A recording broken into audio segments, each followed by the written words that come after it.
E aí, pessoal, tudo bem com vocês? Bom, onde que repousa a nossa autoridade?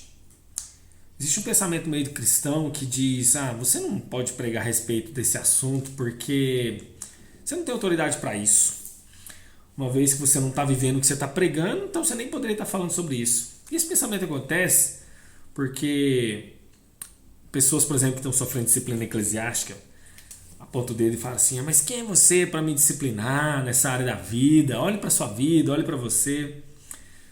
E imagine um pastor que ele resolve não ter filhos, por opção do casal. E você pode perguntar assim: mas quem é esse pastor para vir nesse congresso aqui de pais e de mães para pregar sobre criação de filhos? Afinal, ele nem tem filho. Será que então esse pastor perde a autoridade? Ou a autoridade dele é reforçada ou aumentada se ele viver aquilo que ele está pregando? Bom, em parte esse pensamento pode sim estar correto, uma vez que nós não devemos ser apenas ouvintes, mas praticantes da palavra. Tiago capítulo 1, versos de 22 e 25.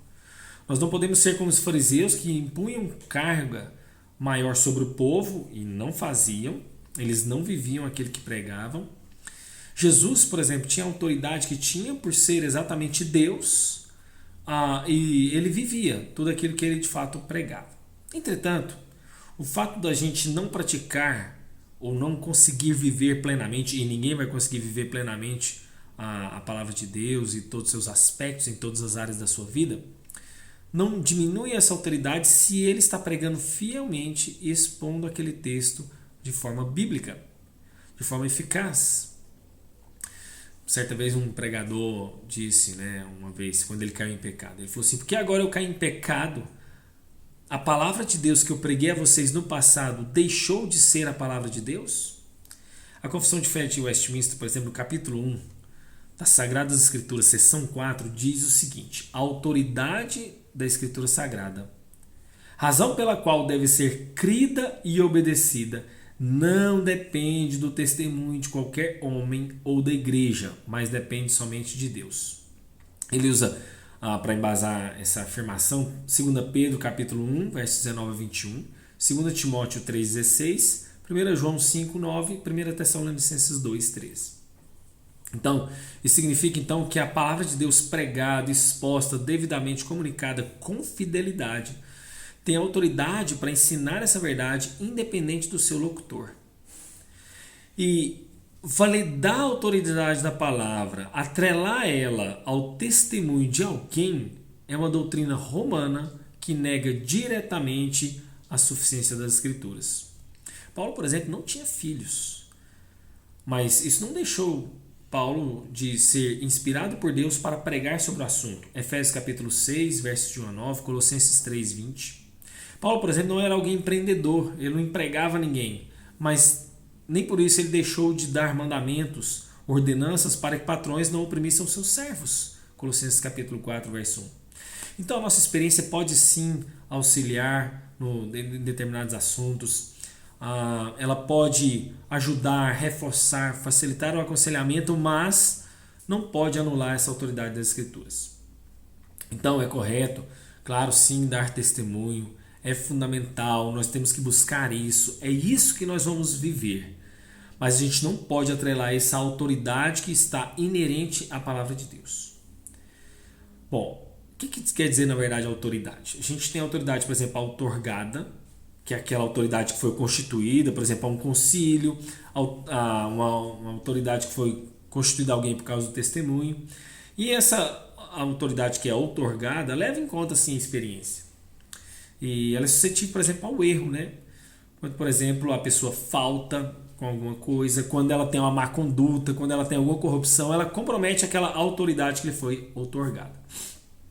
Entretanto, aquela autoridade que é própria, que é inerente, que é essa que a gente acabou de falar da palavra de Deus, uma autoridade que ela é por si mesma, E somente o seu autor, no caso Deus, é que vai outorgar essa autoridade à palavra de Deus. E tem aquela autoridade que é adquirida, conquistada, muitas vezes, por exemplo, por um título acadêmico, um advogado, um médico, um professor. É aquela qualificação que você adquiriu através da sua formação acadêmica, então você passa a ser uma autoridade para aquilo, ou quando alguém toma posse num concurso público. Resumindo então, A nossa ideia aqui, irmãos, não é dar uma carta branca de mau testemunho. A ideia aqui não é relaxarmos na nossa vivência da palavra de Deus. Não é isso. Isso tem que ficar muito claro.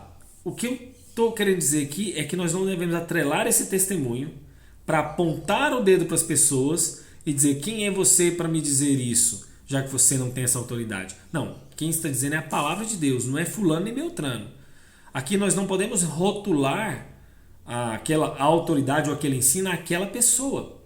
Então fica claro que ao pregar a palavra de Deus fielmente, aquela autoridade vai repousar sobre ela, servindo de correção, inclusive, para quem está pregando e para quem está ouvindo. Então a gente não pode ficar transferindo a responsabilidade se eu vou seguir ou não aquela palavra, se fulano de tal não está fazendo. Ou baseado na experiência de vida que ele tem em casa, do pregador. A palavra pregada não se refere ao pregador, mas a Deus e as suas ordens. Então logo a palavra tem que ser obedecida, independente do mensageiro, porque como diz aquela famosa frase, né, o mensageiro nunca é maior do que a mensagem. Então a autoridade repousa na palavra e não no ministro. Então a gente deve obedecer ela não por causa do mau testemunho das pessoas, não se elas estão dando bom ou mau testemunho, não importa quão influente ela seja, quão impressionante aquela pessoa seja, a autoridade suficiente para ordenar o nosso compromisso é com a própria Escritura e com a palavra de Deus. Certa vez, um pastor estava sendo arguído num concílio e aí disseram para ele que ele não tinha autoridade para pregar aquilo lá porque ele ainda não tinha vivenciado aquela experiência. Mas se ele estava pregando a palavra de Deus fielmente, o pastor que ouviu deveria ter tido a humildade de ter sido exortado, de ter encarado aquilo lá com humildade, falar: não, realmente eu preciso mudar. Porque aquela palavra também estava sendo aplicada ao que pregava. Logo, então, a má conduta do testemunho pode, vamos assim dizer, manchar aquilo ali. A experiência é um fator, sim, auxiliar para o exercício dessa autoridade, mas ele não é elemento homologativo, homologatório, né, talvez.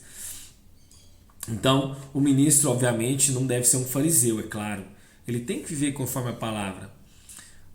Mas a sua autoridade não é aumentada e nem reforçada. A sua autoridade é apenas, vamos dizer assim, transforma-se visivelmente porque ele pegou algo que era letra, que era a palavra, e transformou-se em prática, em atitude. Fiquem com Deus. Deus abençoe vocês.